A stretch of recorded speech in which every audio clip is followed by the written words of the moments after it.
साहिबजादा हामिद रज़ा साहब, आपने कहा कि हम आ रहे हैं एक बार फिर इस्लामाबाद और अब की बार पाकिस्तान तहरीक इंसाफ के तमाम एमएनएज़ वो फ्रंट से लीड करेंगे, पहली लाइन में होंगे और जो सपोर्टर्स हैं पीटीआई के कारकुनान हैं वो पीछे होंगे, हम सबसे आगे होंगे, एमएनएज़ सबसे आगे होंगे।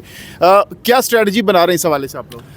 देखिए, ये लास्ट जब 24 से 26 तक का हुआ और फिर जो मैसेकर हुआ उसके बाद ये चीज़ पार्टी में भी डिस्कस हुई थी और मुख्तलिफ लोगों ने सजेस्ट किया था। मेरा अपना पॉइंट ऑफ व्यू भी ये था कि एक क्रिटिसिज्म आया है, let us be honest and fair.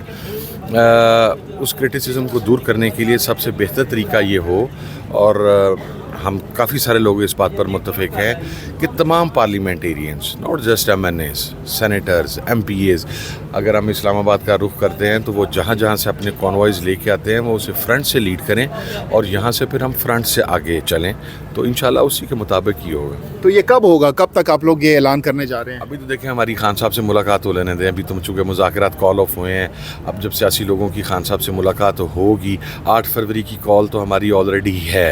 वो हर हल्के के अंदर रैलियाँ निकलेंगी, जुलूस निकलेंगे, उसका मैकेनिज्म भी तय किया जा रहा है, वो सारा बता दीजिएगा। उसके बाद इंशाल्लाह ये लॉन्ग मार्च होगा या जस्ट एहतजाज होगा वन डे? देखिए, it's too early to call. मैं खान साहब की कंसेंट के बगैर उसके ऊपर अगर कमेंट करूं तो ये मुनासिब काम नहीं होगा। मेरी पर्सनल राय भी थी और पार्टी भी इस बात के ऊपर मुत्तफिक है। देखिए, आपने मुज़ाकरात कॉल ऑफ हो गए हैं, तो मुज़ाकरात कॉल ऑफ होने के बाद जहाँ तक पार्लियामेंट का ताल्लुक था वहाँ पर तो हमारा एहतजाज चल रहा है, पार्लियामेंट में हमारा एहतजाज हो रहा है। तो अब हमने जो अवामी जो एहतजाज है उसको दोबारा लेके आना है। ये तमाम लोगों की मुत्तफिक है, इस पर कोई आपको लगता है कि जो जिस तरीके से पाकिस्तान तहरीक इंसाफ के सपोर्टर्स ने वहाँ पर बर्दाश्त किया, जो मुसीबतें, जो मसाइल, क्या एमएनएज़ पाकिस्तान तहरीक इंसाफ के पार्लियामेंटेरियंस वो चीज़ें बर्दाश्त कर सकते हैं? इतनी सख्त है उनमें? हमारे कुछ एमएनएज़ हैं, मैं उनका नाम नहीं लेता, वो ऑलरेडी स्पीकर साहब को उसके नाम दिए जा चुके हैं और हमने जो मीटिंग थी मुज़ाकराती कमेटी की उसमें भी नाम दिए थे। दे आर 70+ और वो फिज़िकल टॉर्चर हुए हैं, उनके पूरे जिस्म के ऊपर उस टॉर्चर के निशानात हैं। हमारे एमएनएज़ जो हैं, हमारे जो पार्लियामेंटेरियंस हैं, गुज़श्ता 1 साल से 8 फरवरी के बाद से लेके आज के दिन तक उनकी जायदादें कब्ज़ा कर लिया गया, उनकी प्रॉपर्टीज़ जो हैं उनके बिजनेस तबाह कर दिए गए, बच्चे उठाए गए, घरों चार दीवारी का तकद्दुस पामाल हुआ। एक नहीं, हज़ारों इक़दामात ऐसे हुए। जहाँ तक इस चीज़ का ताल्लुक है कि वो इसे फ़ेस कर पाएंगे या नहीं, वो ऑलरेडी फ़ेस कर रहे हैं। उस दिन भी यहाँ पर मौजूद थे, इंशाल्लाह दोबारा मौजूद होंगे। कोई भी आदमी, लेकिन जो कमिटेड है खान साहब के साथ, वो पीछे नहीं होगा। इमरान खान बाहर आ रहा है, ये कोई टाइम फ्रेम देना चाहेंगे? वो तो 2-2.5 सालों से उनके वकला भी कह रहे हैं, बार बार कह रहे हैं, बैरिस्टर गौर साहब कह चुके हैं कि खान साहब बाहर आ रहे हैं। ये 2-2.5 साल पहले की मैं आपको बात बता रहा हूँ, आज भी वही बातें हो रही हैं। तो अवाम या आप लोगों के जो सपोर्टर्स हैं वो इस चीज़ को कैसे इस पर एग्री होंगे या फिर वो मानेंगे इस चीज़ को? सर, मैंने तो 2-2.5 साल पहले ये बात नहीं की थी, पार्टी के लोग की बात। मैं आज आके ये बात कही है, यानी आज से मुराद है कि गुज़श्ता 15 दिन पहले ये बात कही है। बीइंग अ पॉलिटिकल वर्कर, आप ज़मीन पर होने वाली डेवलपमेंट्स, इंफॉर्मेशन और तमाम चीज़ों को इकट्ठा करने के बाद अपना एक एनालिसिस देते हैं। फैक्ट बेस बात कर रही हैं या प्रेडिक्शन है आपकी ये हामिद रज़ा साहब? नहीं, मैं फैक्ट बेस कर रहा हूँ जी, फैक्ट बेस बात। It's not just a prediction. ज़ाहिर है बहुत सारी चीज़ें हैं। मैं असल में ना वो पेश गोइयों वाला को मेरा मामला नहीं है, मैंने आज तक कोई पेश गोई नहीं की। मैं बड़ी सीधी सादी बात करता हूँ, मेरा एनालिसिस है। मैं आपसे ये कह रहा हूँ, उसमें मैं गलत भी हो सकता हूँ, लेकिन इस मरतबा मैंने आखिर इतना अरसा गुजरने के बाद पहली मरतबा ये बात क्यों कही। मेरे पास जो मेरा अपना एनालिसिस है वो इंफॉर्मेशन बेस पर, जो मुहर्रिकात हैं उनकी बुनियाद के ऊपर, तमाम हवालों से वो मैं कन्विंस हूँ कि he is coming out soon. यानी हामिद रज़ा साहब, आप लोग इस वक्त टॉक फाइट फार्मूले पे चल रहे हैं? नहीं सर, टॉक क्या, हमने तो डे फर्स्ट कहा था, 31 जुलाई लास्ट डे दी थी, हमने कहा था कोई टॉक नहीं चलेगा। आप ये 2 मुतालबात तस्लीम करते हैं, वेल एंड गुड, नहीं करते तो हमें कोई शौक नहीं है। हमने आपके सामने कॉल ऑफ कर दिए जी, गवर्नमेंट अपनी कमिटमेंट नहीं पूरी कर सकी, तो ये टॉक हमारी तरफ से नहीं चलना जी। टॉक चलाना होता तो हमने 3 महीने और चला देना था ये मुज़ाकरात का मामला। 2025 में खान साहब को देख रहे हैं आप बाहर आता हुआ? 2025 के इब्तदाई 6 मंथ से पहले। ये बहुत बड़ी खबर आप दे रहे हैं। मैं खबर दे रहा हूँ, दुआ करें इंशाल्लाह।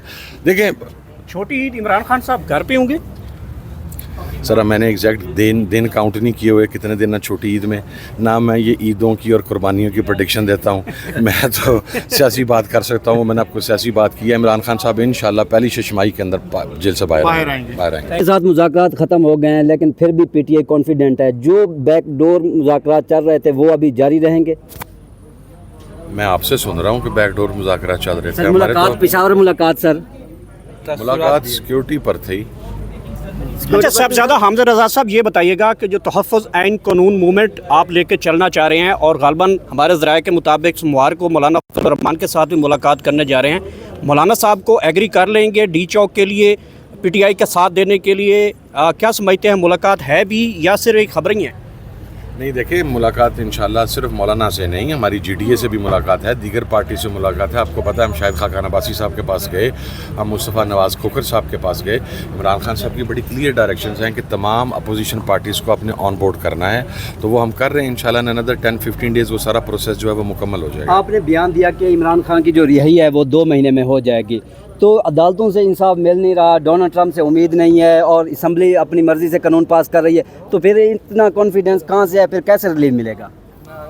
سر عدالتیں انصاف کر رہی ہیں یا نہیں کر رہی ہیں؟ انہیں عدالتوں سے عمران خان صاحب کی تمام کیسز میں ضمانتیں بھی ہو گئی تھیں اور کچھ کیسز میں بری بھی ہو گئے تھے. پھر روکار جاری ہونی تھی, شام کو نہیں ہوئی. نیو ٹاؤن کی ایک بوگس ایف آئی آر کے اندر خان صاحب کو دوبارہ ریمانڈ کر کے جوڈیشل کر دیا گیا. کتنا عرصہ آپ یہ سلسلہ جاری رکھ سکتے ہیں؟ اب القادر کے علاوہ آپ کے 3 مین کیسز تھے, توشہ خانہ, القادر اور سائفر کیس میں خان نکل گیا, توشہ خانہ کے اندر خان باہر نکل گیا. یہ جو القادر والا ہے یہ اب ہائی کورٹ میں آنے دے 2 ہیئرنگز کے بعد. باقی جتنی بھی ایف آئی آرز ہیں وہ نان بیلیبل نہیں ہیں, وہاں پر ضمانت انشاءاللہ پہلی ہیئرنگ پہ ضمانت ہوگی. حامزہ رضا صاحب آپ نے ٹویٹ کیا تھا کہ ہمارے تو مسکرانے کا وقت ہوا چاہتا ہے, لیکن آپ کے گھر پہ ریڈ ہو گیا, آپ کو گرفتار کرنے کی کوشش کی گئی, وہ مسکرانے کا وقت کدھر گیا, کیا وجہ بنی, کون ریڈ کروا رہا ہے آپ کے گھر پہ؟ آپ نے میرے چہرے پہ پریشانی دیکھی؟ میرے گھر پہ پہلا ریڈ نہیں ہوا, یہ کو 25واں ریڈ ہوا ہے. ٹھیک ہے, ان چیزوں سے میری مسکراہٹ نہیں جاتی. میری مسکراہٹ جانے کے لیے ابھی بڑے لمبے مراحل ہیں جنہیں طے کرنا پڑے گا. شاید میری مسکراہٹ کا میں آج بھی اپنی اس بات کے اوپر قائم ہوں. ہمارے مسکرانے ہی کا وقت ہے, تھوڑا سا ویٹ کرنا. اس ذریعے پوری پاکستانی قوم کو یہ میں نے کل بھی بات کی تھی, تمام انٹیلیجنسیا کو, تمام جو اپوزیشن پارٹیاں ہیں, وہ اسٹوڈنٹس ہیں, وہ فارمر ہیں, وہ مزدور ہیں, سب کو ہم دعوت دیتے ہیں کہ آئیں اس ظلم کے خلاف, اس لاقانونیت کے خلاف اور اس قانون شکنی کے خلاف آپ آواز اٹھائیں. انشاءاللہ عمران خان ڈٹ کے کھڑا ہے اپنی قوم کے لیے, آئین اور قانون کی حکمرانی کے لیے, اور ہم نے وہ پاکستان بنانا ہے جو قائد کا پاکستان ہے. انشاءاللہ آپ کے ساتھ پوری کھڑا ہوں گی.